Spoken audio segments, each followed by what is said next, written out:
fellas, again, like I said to you, I'm gonna always tell you the truth, okay? I'm not gonna match my word, and I know many people don't like it. It doesn't matter. I really don't give a continental, okay? People that are here for the right reason, they're going to stay. Matter of fact, I see them in the private group. They're always here to support us.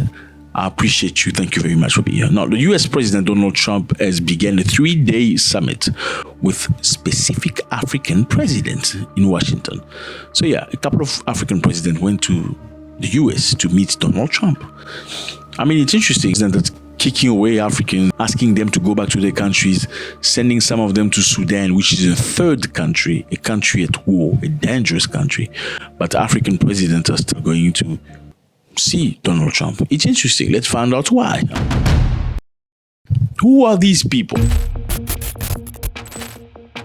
Trump's guests include the leader of Gabon, Guinea-Bissau, Liberia, Mauritania, Senegal, all countries with small population and economics.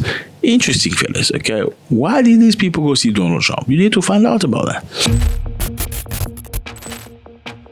The meeting are expected to concentrate on Trump's trade, not aid. So it's supposed to concentrate on Trump's trade, not aid. So they're not going to beg. Trump doesn't want beggars.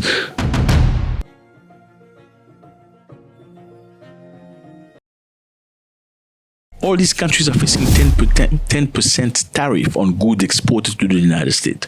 So these countries will have to pay 10% from now on to the US to export, but they still went to America. Instead of saying, look, Africans are very strong at standing ground against other Africans. You know how to bully each other and push one another. Yeah, you charging me 10%, you are never going to see me anymore. That's what you do with each other. You never do that to the white man because you're scared. Yeah, you're scared. Africans are very strong, and black people in general, to beat other black people. You're excellent. You know how to destroy another person's life when he's black. But when he's from a different race, you don't know how to do that. You're very scared. You put your tails between your legs, and I know you trigger, and I don't give a continental.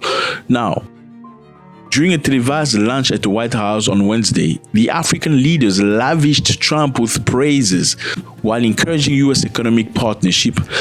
African president lavishing Donald Trump with praises. Mr. President, you're amazing. Mr. President, you brought peace in Africa. Yeah, those are your presidents. Mauritanian president, this man right here, Mohamed Ould Ghazouani, was the first African leaders to speak. In a short time you back in office, the last few months you came to the rescue for peace.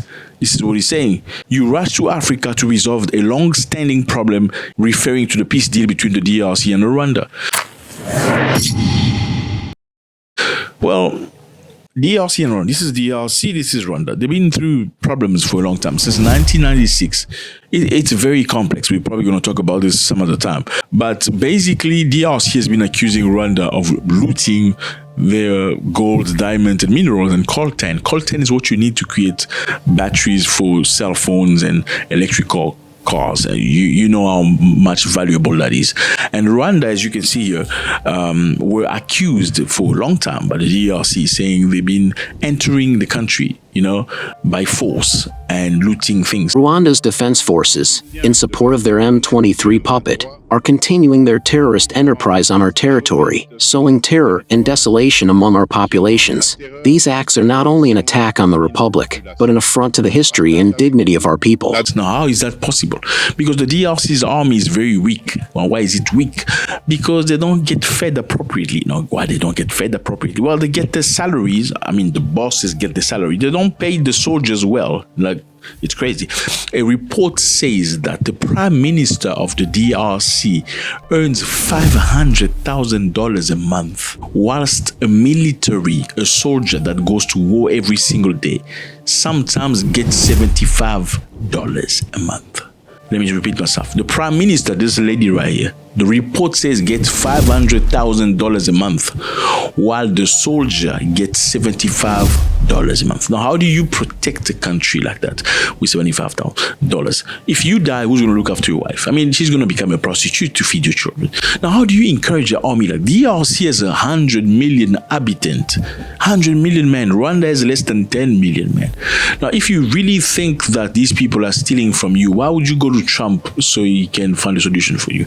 Now, Basically, the DRC went to Trump saying, we are accusing Rwanda of looting our country. Trump said to them, okay, I'm going to find a solution for you.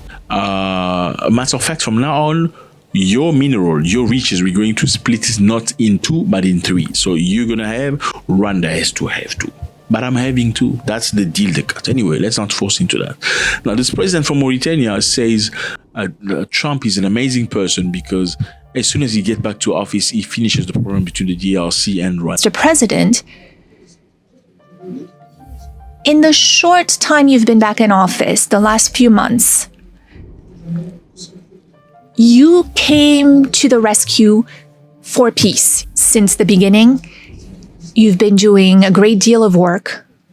You rushed to Africa to resolve a long-standing problem. Lots of efforts had been made by many heads of states.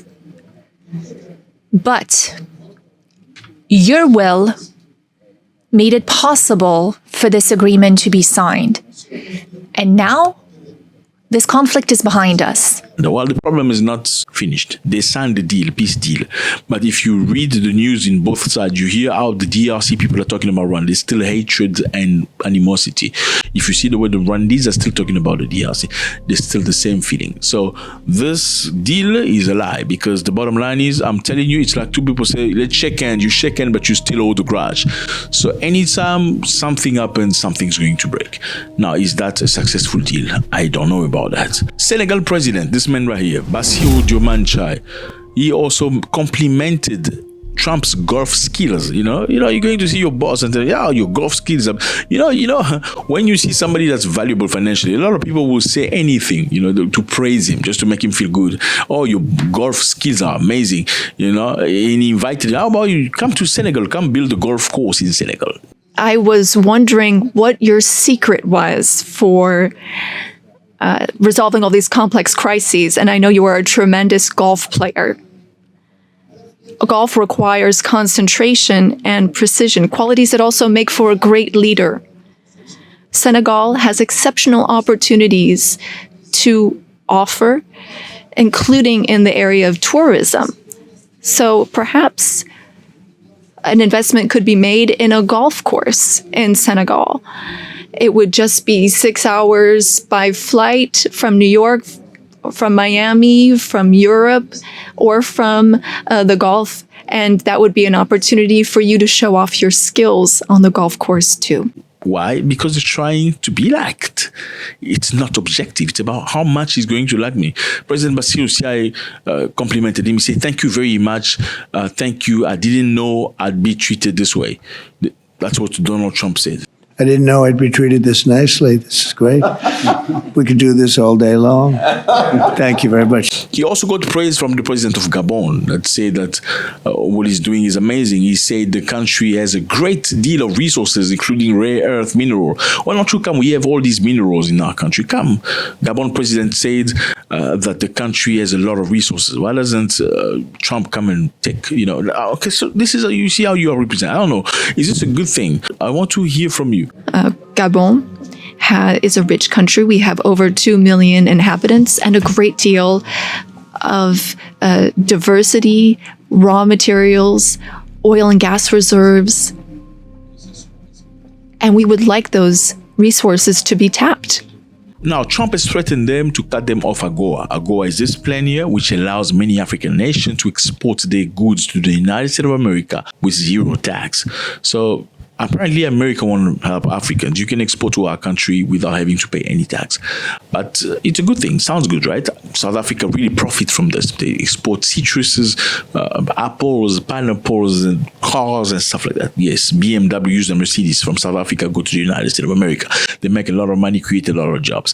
However, whenever you do something America doesn't like, they threaten to cut you off. Now, is this help or not? So you cannot make your own decisions if you want to profit from us. Okay, if you do make your own decision, we don't like you vote for Russia, we're going to kick you out. Now, these three presidents have gone to praise Trump. You're an amazing golf player. You're an amazing human being. You deserve the Prize Nobel of Peace because you brought peace in the earth. He brought peace back in the SEAC region. That is my region, the region where DRC and Rwanda signed a deal. And so he is now bringing peace back into a region where that was never possible. So I believe that he does deserve a Nobel Peace Prize. That is my opinion on this. See, there's no peace yet. There's just a paper they signed. Now, how do you feel about this? I want to know from you. Let me know how you feel about this. It's always a pleasure. God bless.